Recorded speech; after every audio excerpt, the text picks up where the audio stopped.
আসসালামু আলাইকুম রহমতুল্লাহ। আজকে একটা বিমানে উঠা দেখেন, একটা বিমানের গল্প। অ্যাকচুয়ালি এই যে বিমানটা দেখতেছেন, আল্লাহর কি লীলা কুদরত, দেখেন কিভাবে বিমানটা উপরে উঠে যায়। একটা হাওয়ার মাঝে যদি একটা বিমান এভাবে চলে, দেখেন কি জ্ঞান, কি বৈজ্ঞানিক মাথা মানুষের আল্লাহ তালা যন্ত্র দিয়েছে। দেখেন কিভাবে বিমানটা উঠতেছে, যে পাঙ্খাটা দেখতেছেন হাওয়া ছাড়তেছে, আস্তে আস্তে আস্তে উপরে উঠতেছে।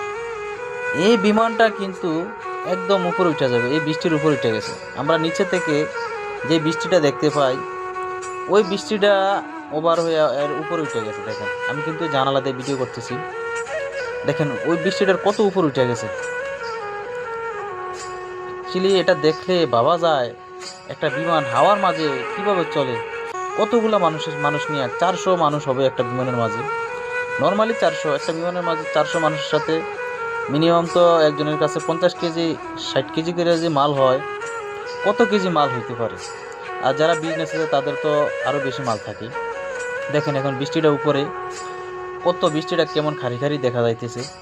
উপর থেকে কিন্তু যেটুক নিচে দেখতেছি, আমরা আমরা নিচে থেকে যেটুক নিচে দেখি, উপরে দেখি, উপর থেকে সেম নিচে এতটুকু আমরা দেখতেছি।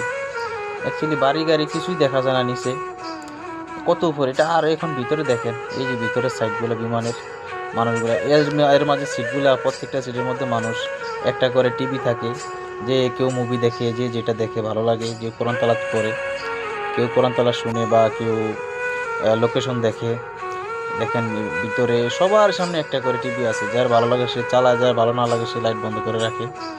এইভাবেই অ্যাকচুয়ালি বিমানগুলা এরকমই। তারপর তো দেখেন বাইরে জানলা দিয়ে দেখা যায় এখন উপরে সূর্যটা, উপরে কত উপরে থেকে দেখা যাচ্ছে সূর্যটা। এখন এমন উপর উঠছে, বৃষ্টির ইয়াটা ওপারে অনেক উপরে উঠে গেছে বিমানটা, নিচে থেকে এখন বিমানটা দেখা যাবে না। অথচ কত উপরে বিমানটা, দেখেন একটা জিনিস চিন্তা করেন। হাওয়ার মাঝে না আছে না আছে এটা মাটির সাথে কোনো কোনো টাচ, হাওয়ার মাঝে কিভাবে বিমানটা উড়ে যায়।